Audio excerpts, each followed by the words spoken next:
Hello, friends! I am so excited to read a story with you. Will you sing with me? Oh, I want to read with somebody. I want to read a book with somebody who loves me.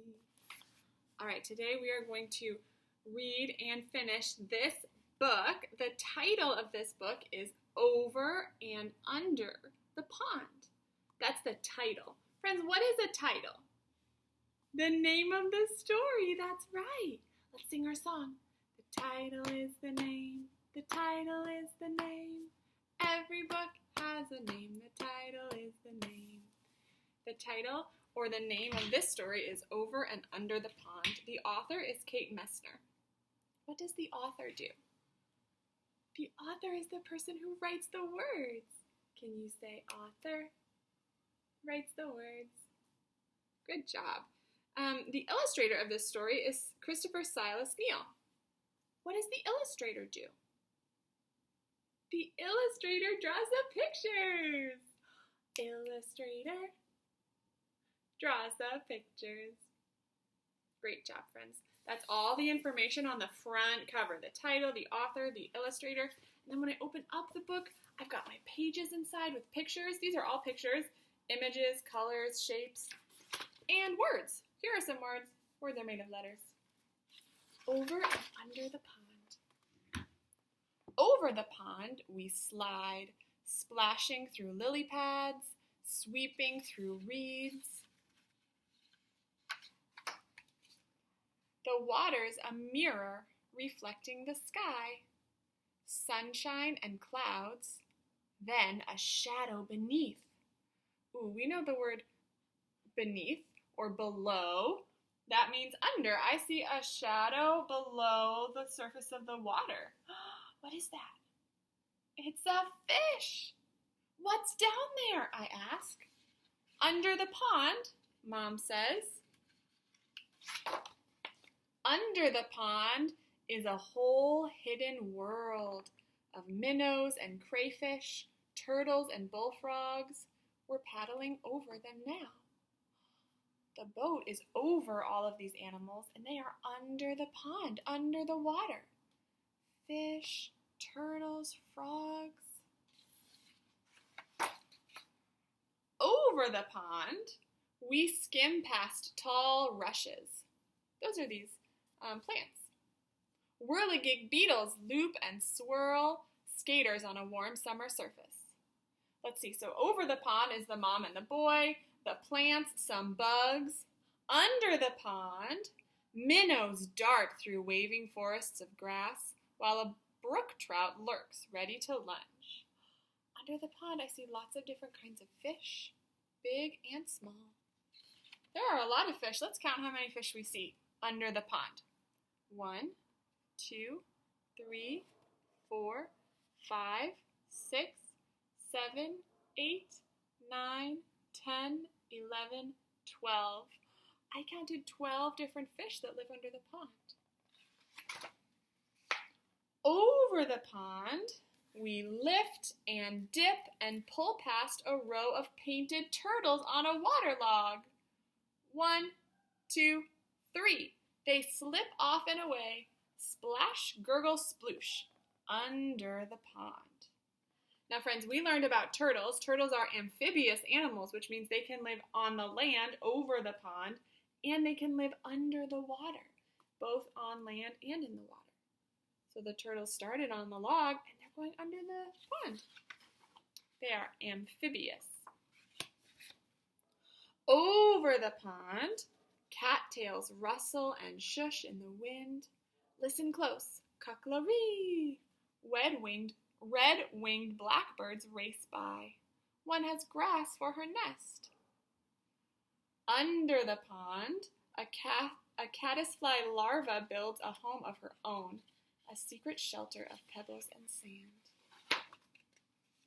Over the pond, the shadows of trees lean out from the shore. We coast under a low-hanging branch. A moose looks up with a mouthful of water lilies.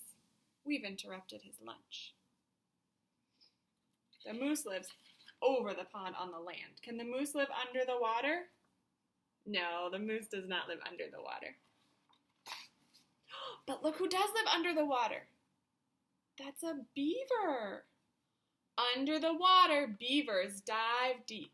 They pump with powerful tails and rise to the surface with delectable roots from the mud. The beavers can go under the water too, and above the water. Over the pond, the wind gives us a push and stirs the light dappled leaves on shore. There on a branch, a new goldfinch rests, finally ready to fly. Some birds live over the pond. What about under the pond? Under the pond, tadpoles are changing, learning to hop. They're losing tails, growing legs, growing up. This is a tadpole. A tadpole is a baby frog. And they lose their tail and they grow some legs and then they grow into big frogs.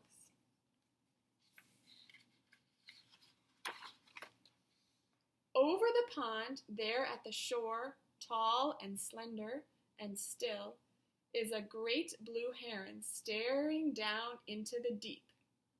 It tenses. It takes one long-legged step and strikes. It catches a wiggling quicksilver minnow from where it was hiding under the pond. Oh my goodness, the bird got a fish in his beak. Over the pond, we drift, heads tipped up to the sky. A woodpecker clings to a teetering pine, digging for ants. Under the pond, an otter claws for freshwater mussels. Over the pond, a sleepy dragonfly lands for a rest. His spindly legs tickle my knee. Under the pond, dragonfly larvae watch what swims by. They catch minnows in monster-fast jaws. Over the pond, the shadows stretch. Ospreys circle on quiet wings. Raccoons and mink stalk the shoreline for supper. Under the pond, with a flip of a tail, a crayfish disappears in the dark. Over the pond, we head for home. We glide, swish, bump, right up onto the shore as a far-off loon calls goodnight. The sky turns from sunset to dusk to dark. Night settles over the pond. The prowling catfish and drowsy turtles, the scuttling crayfish and tadpoles turned frogs, wading herons and stalking raccoons.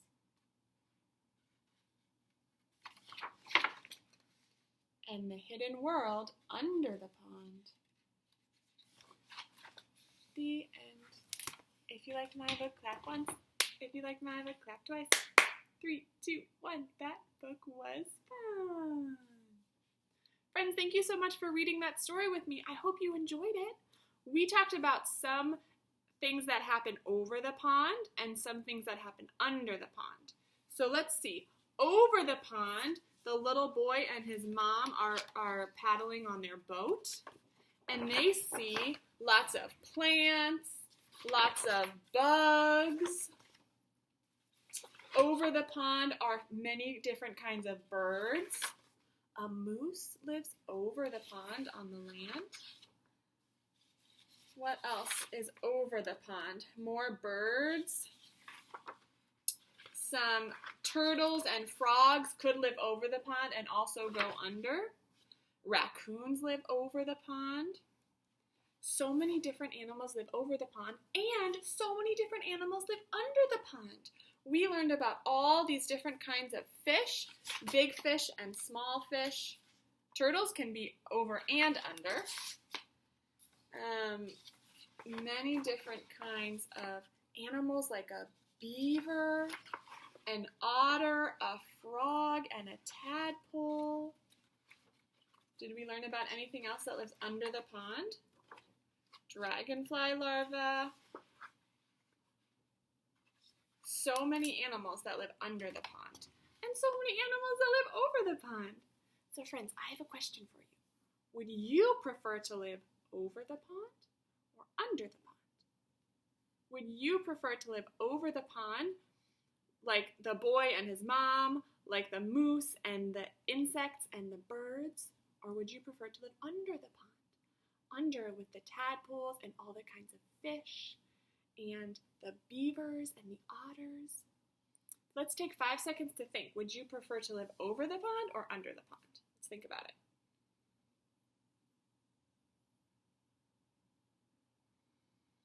Friends, while you were thinking, I was thinking. I think that I would prefer to live under the pond because then I could swim with all of my fish friends, and I think that would be so much fun.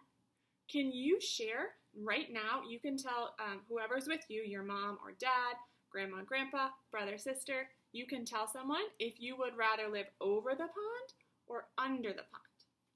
Go ahead.